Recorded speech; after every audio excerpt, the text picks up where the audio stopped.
When soldiers coming back from World War I brought the Spanish flu to America in 1918, there were so many similarities with how that pandemic played out back then compared to the pandemic that we're living through right now with the coronavirus, with COVID-19. A lot of the same issues that they were dealing with a century ago are the same dynamics are playing out now in 2020 and 2021.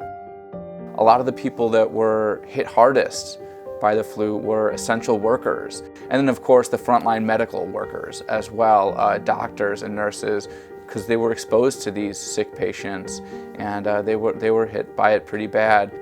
As far as how this impacted the medical community, the Red Cross had really been mobilized during World War I to help with, healthcare of soldiers and things like that. So there was already this apparatus in place that could be translated during the pandemic to serve needs on the home front as well.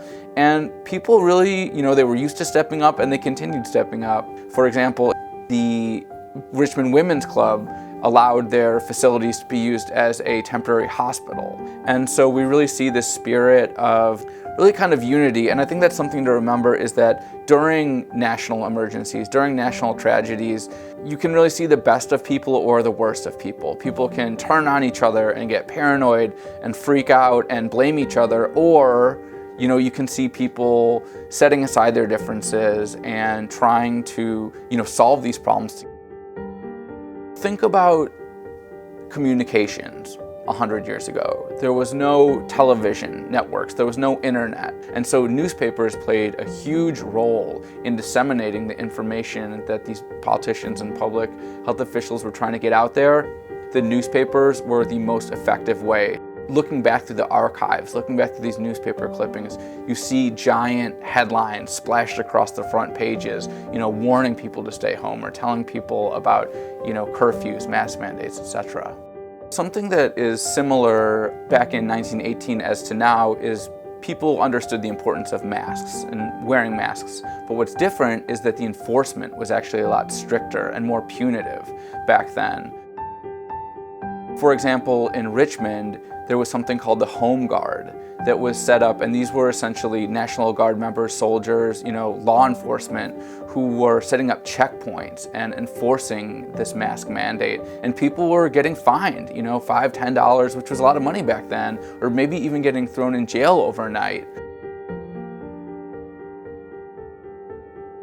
It was a pretty strict enforcement, and this Home Guard was even going door to door throughout Richmond to find out who was infected and who wasn't. They were really strict about enforcing this mask wearing and these quarantines to ensure that the Spanish flu didn't spread, because it was deadly. I mean, hundreds of thousands of people in the United States alone died in 1918 and 1919, and they were really cracking down to make sure that the pandemic was in control as much as they possibly could. All throughout America, and right here, of course, in Richmond as well, dance halls, bars, saloons were shut down, and children were told to stay home from their classes. And back then they didn't have, online learning, so there was not a lot of options. I think it's important to remember that in 1918, 1919, even though it was tragic and so many people died, you also saw a lot of people, really step up and put their own needs and their own priorities aside to help the community and help out other people and, prevent this from being even worse than it could have been.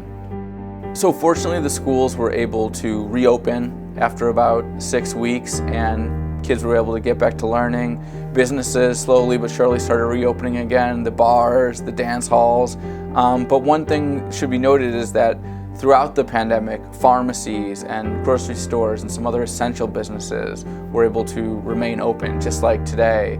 And those frontline workers put themselves on the line in order to make sure people could get the food they needed to survive, the medication they needed to survive, and just like now, those people who put their lives out there back then deserve, our gratitude for keeping society going.